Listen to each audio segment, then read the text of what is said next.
وقالت اليهود ليست النصارى على شيء وقالت النصارى ليست اليهود على شيء وهم يتلون الكتاب كذلك قال الذين لا يعلمون مثل قولهم فالله يحكم بينهم يوم القيامة فيما كانوا فيه يختلفون.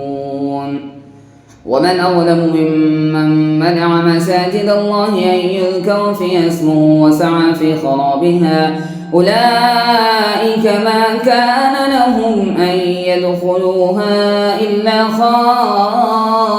خائفين لهم في الدنيا خزي ولهم في الآخرة عذاب عظيم ولله المشرق والمغرب فأينما تولوا فثم وجه الله إن الله واسع عليم. وقالوا اتخذ الله ولدا سبحانه بل له ما في السماوات والأرض كل له قانتون بديع السماوات والأرض وإذا قضى أمرا فإنما يقول له كن فيكون.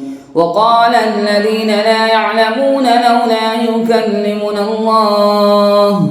لولا يكلمنا الله أو تأتينا آية كذلك قال الذين من قبلهم مثل قولهم تشابهت قلوبهم قد بينا الآيات لقوم يوقنون إنا أرسلناك بالحق بشيرا ونذيرا ولا تسأل عن أصحاب الجحيم.